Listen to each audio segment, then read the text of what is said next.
ল্যাংটা হয়ে বলবো না, বললাম তো আপনি ল্যাংটা হয়ে হেঁটে গেলেও বলবো না। মস্কারি পাইছে না, যা ইচ্ছা তাই না। বিয়ে করে দেবো তখন মা বাচ্চা যখন দেখবে আপনার তখন হবে।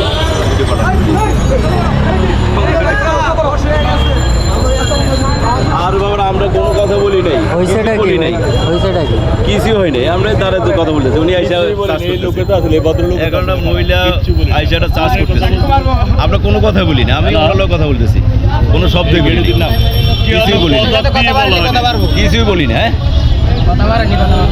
এই জন্য মহিলা মানুষ একটা সিনকেট করতেছে, বিয়ে কথা বললাম, কথা বলছেন নাই, একটা সিনকেট করলে এখানে উনি মহিলা না অন্য কিছু, আসলে কনফিউজ। হ্যাঁ না, উনি মহিলা না অন্য কিছু, কনফিউজ। হ্যাঁ, মনে হচ্ছে মারামারি করবেন কেন? এটাই তো কথা। এই জন্য আর কি ওনার আত্মসম্মান বোধ নেই, আমাদের তো আমাদের আত্মসম্মান, এই জন্য কথাটা ওনাদের লজ্জা শরম না থাকতে পারে, আমাদের আছে। ওনার কথা বলি, আমরা দুজনে, আমি সিগারেট খাইতে আছি আর উনি আর আমি মোবাইল টিপতে আছি, কথা বলতে বলা হয় কোনো শব্দই করিনি। ঠিক আছে।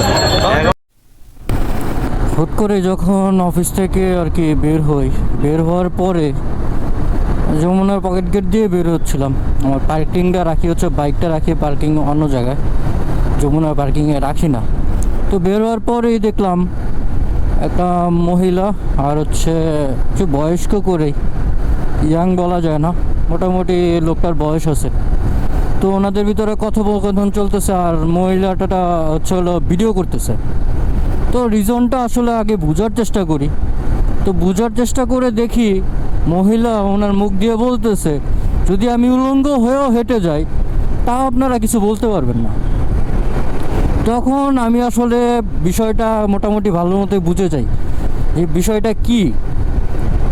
তো আমি ফার্স্টে কথা বলি না, কথা না বলে আগে বোঝার চেষ্টা করি কি হয়েছে। তো যখন বোঝার চেষ্টা করি তখন হয়তো বা ওই পুরুষ লোকটা আর তার ফ্রেন্ড অথবা কলিগ যেই হোক না কেন, তার পরিচিত লোক, তার সাথে চা খাচ্ছিল আর কথা হচ্ছিল। তো হয়তো বা মহিলাটা কোনো কিছু শুনতে পারছে। আর রিজনটা হচ্ছে এরকম, না মহিলার তো আমি ভিডিওতে দেখতেছি নি, ওনার শরীরের গঠন যেই গেঞ্জি পরছে, জামা পরছে, শরীরের গঠনে এক্স্যাক্টলি বোঝা যাচ্ছে। তো আমার বুঝতে আর বাকি রইল না কি নিয়ে কথা হচ্ছিল। তো যখন মহিলা কথা বলতেছে যে আমরা যদি রাস্তা দিয়ে, মেয়ে মানুষ রাস্তা দিয়ে ল্যাংটাও হেঁটে যায়, তখন কোনো পুরুষ অথবা কেউ কিছু বলতে পারবে না।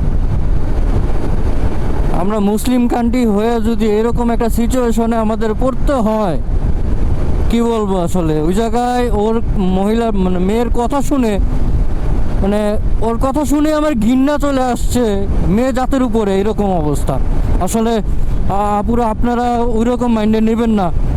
আসলে সব আঙ্গুল তো একরকম হয় না, আমাদের 5টা আঙ্গুলের 5টা 5 কোয়ালিটির হয়। একজন মেয়ে মানুষের জন্য 10টা মেয়ে মানুষের আসলে তার ইজ্জতের উপরে কথা হয়। তো আমরা আসলে ওই রকম মেয়ে মানুষে ঘৃণা করি যে মেয়ে মানুষ নিজের শরীর দেখায় ওনারা পছন্দ করে, এক কথা শরীর দেখাইতে পছন্দ করে, ওই মেয়ে মানুষকে আমরা ঘৃণা করি। সো আসলে আমরা মুসলিম হিসেবে আমাদের তো ওইরকম ওই কালচারে আমরা চলতে পছন্দ করি না কখনোই। তাই আসলে জিনিসটা আমাদের পছন্দ না, যার কারণে আমরা এই জিনিসটা থেকে একটু এড়ায় চলি। কারণ যে ভদ্রলোকটাকে আমরা কথোপকথন দেখতেছিলাম, এই ভদ্রলোকের হিসাব করলে ওনার বয়সে একটা মেয়ে আছে, যে মেয়ে ওই লোকটাকে কানে ধরাচ্ছিল, মানে যা তা কথা বলতেছিল।